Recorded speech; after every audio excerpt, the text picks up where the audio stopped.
مشاهدينا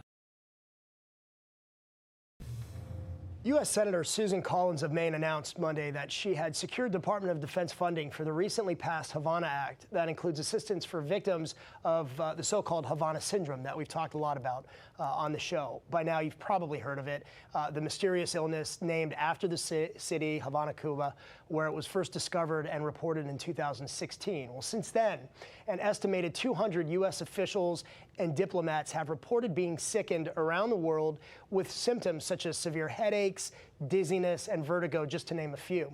It's been described by the White House as an anomalous health incident that has no confirmed known cause and no known treatment. U.S. authorities suspect that it could be RF energy, microwave attack from enemy states, specifically Russia and China. There's another theory about what's causing the Havana syndrome, too, mass hysteria.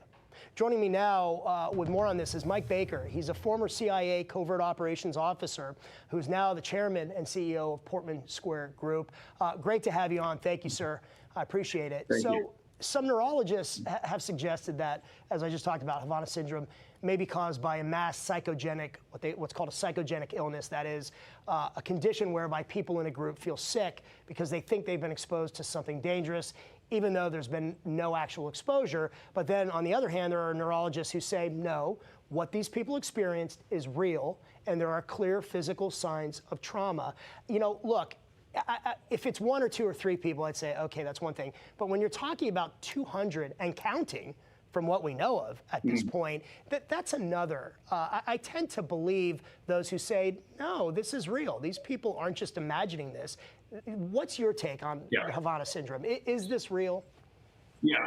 Anybody who thinks that this is mass hysteria or just imagined, including neurologists, and obviously I'm not a neurologist, but those people can just shut up and sit down because this is not what this is. There have been studies out now. They've confirmed that victims of this have suffered from TBI, from traumatic brain injury.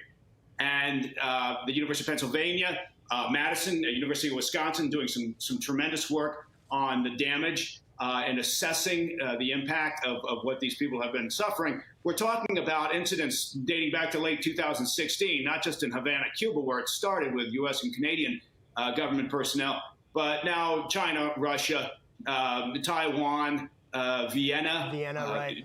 Washington, D.C. So, look, at first they thought maybe this is an auditory issue, a sonic weapon of some sort, but they're now settling on it's a directed energy weapon, possibly microwave. The Russians used microwaves decades ago in an effort to gather intelligence.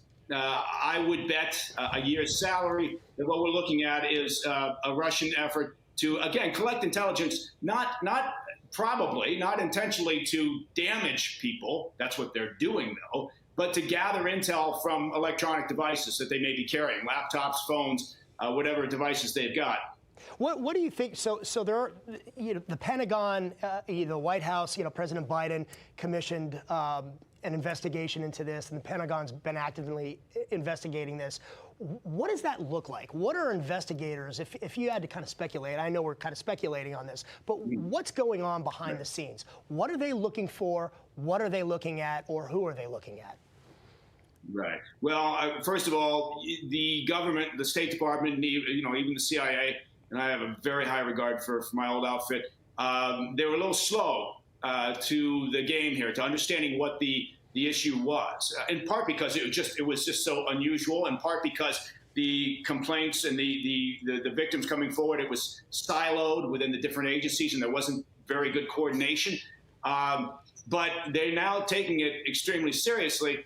And this has to operate on several tracks. First of all, there's the intel collection side of it. So you're working sources, you're looking to recruit individuals who may have an understanding as to what a hostile service, likely the Russians, are engaged in and what they're doing. You're operating also, though, on the medical side of these things. Look, these people have suffered long-term debilitating injury, again, identified as traumatic brain injury. When you look at the scans, and I was just up in Madison and University of Wisconsin looking at the scans of the damaged brains from some of the victims, and it's stunning.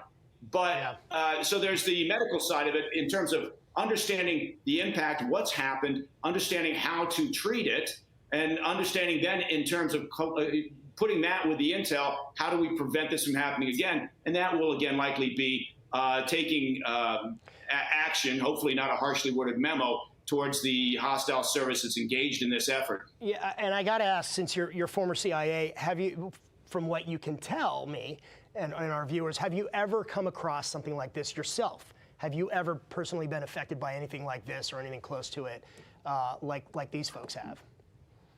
No, and having talked to some of the victims and having seen again some of the neurology reports, the scans of the brains, I'm very, very glad and fortunate that I never did. But again, the Russians have a history of using microwaves, of directed energy weapons in an effort to lift intelligence off of computers, laptops, SIGINT. And so it's not a big effort here to imagine that that's what's going on. Right. Well, we're going to be talking a lot more about this, I'm sure, in the days and weeks ahead. Mike Baker, we appreciate you coming on. Thanks a lot. Good to talk to you.